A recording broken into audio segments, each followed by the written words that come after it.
Welcome to my last lecture on the light polarization.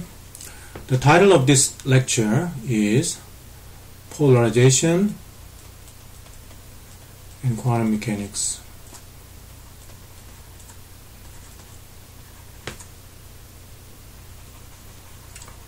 So you can learn a lot about quantum mechanics, at least qualitatively, just by studying the light.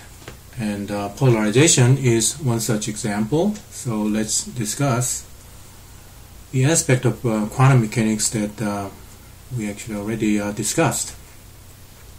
So let's go back to this setup. So what we have here, let's say that you have a polarizer at 45 degrees with respect to the vertical, and let's say that you have a polarizer which is at in the horizontal direction, and now the input light is polarized along the vertical direction. So it's vertically polarized light. Let's say that it has intensity I0, and so this is 45 degrees. And so then what happens is that half of the intensity is going to be observed here, and the polarization in this intermediate section will be 45 degrees following this polarizer. And then when the light comes out of this second polarizer, again half a reduction of the intensity occurs, so the intensity will be quarter of I0, and the polarization will be along the horizontal direction. So that's what we already covered in part of our lecture series. And so thinking about this carefully, one can actually learn something about quantum mechanics. Basically, the question is just what happens when the light passes this polarizer A, let's say. Okay. When the light passes the polarizer A, what happens? Well, it's easy to say that the intensity is reduced to half.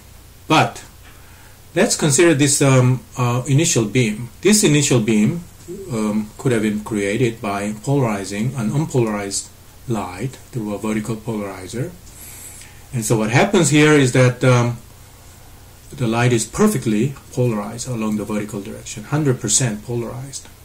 It's of uniform quality. Now, if you go to the quantum mechanical description, what happens is that any classical light of high intensity can be described as consisting of many photons.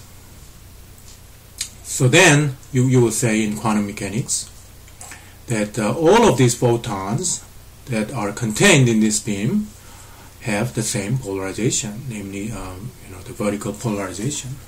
So what that means is that they're all the same as far as the polarization is concerned. Not only that, they're also the same in terms of the momentum or the wave number or frequency and so on and so forth.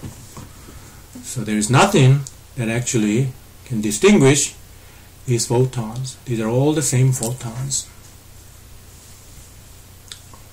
So then, if you think about it, it's very strange why the intensity can be reduced to 1/2. It is strange in this sense, namely, when one photon goes to the polarizer A, what happens to it? Does it go through or does it not go through? You cannot answer that in a certain way, because if it's certain that each photon, let's say there are a billion photons in this beam per second. So then per second, when you consider each of those billion photons, if you say that each photon has a definite known future when it goes to the polarizer A, then it either has to go through or it has to be blocked and reflected back. There is no other possibility, because the photon is the smallest unit quantum of light. It's not divisible. So then it follows that if each photon has a definite future path, then it either has to go through with probability 1 or it has to be reflected back with probability 2, probability 1. Neither of those two possibilities is consistent with the intensity of the outcome beam being half times I0. Because if each photon is for sure to go through this polarizer A intact, then we should have, if we started from billion photons per second here, then we should have billion photons per second in the intermediate region. Also, if each photon here has a definite future fate of being reflected by this polarizer A, then all photons will be reflected and we will have no intensity there. Now, that way of thinking is the classical mechanical thinking. So in classical view, in classical mechanics, the motion of any particle is deterministic.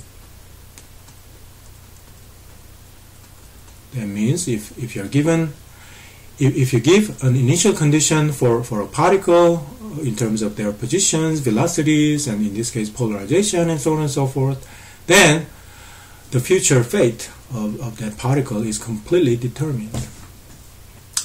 You can see that that's not the case here. In this case, all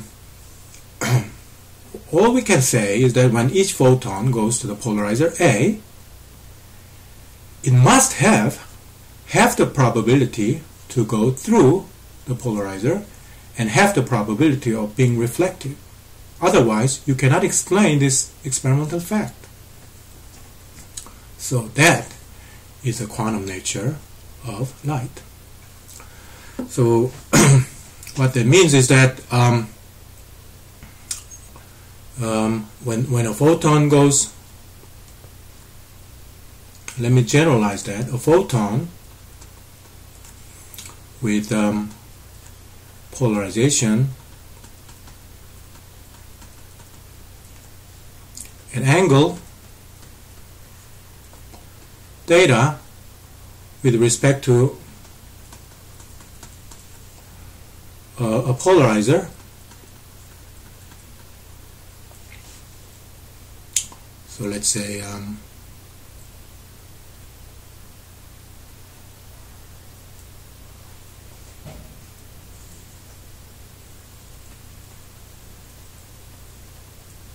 this is theta and photon goes in, so one photon goes in with the polarization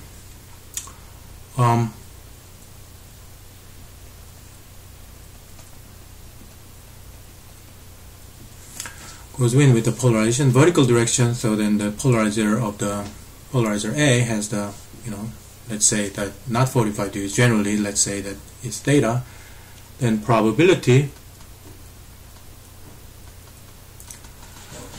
that it will go through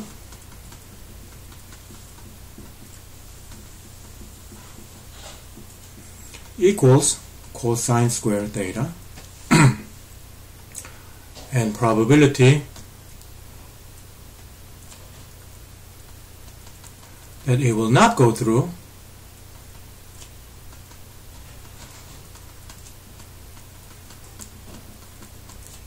so you will reflect it back or absorbed is sine square theta.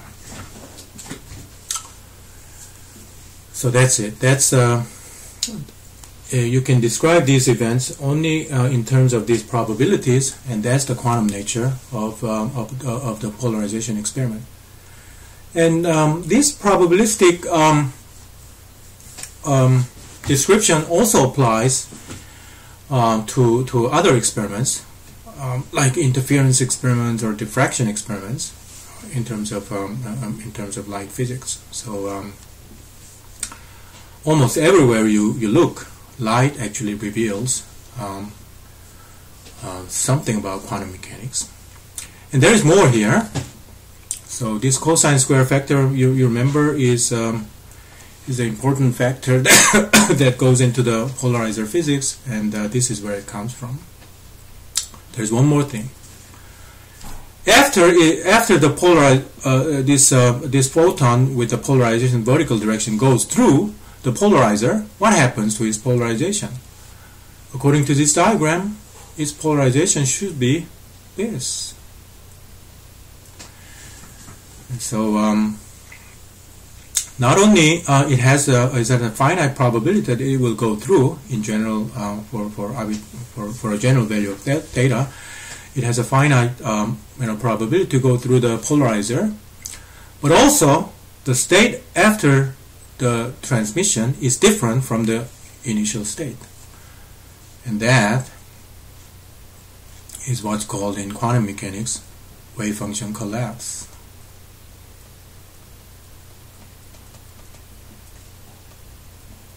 So in that description, one can consider this polarizer as a measurement device for the photon polarization. Because of the measurement of the photon polarization, the state of the photon that is measured collapses to this other state, which is measured by this particular polarizer. And lastly, we talked about linear polarizations of photons, and these are actually closely related to what's called photon spin. And photon spin is more precisely defined in terms of those circular polarizations of photons.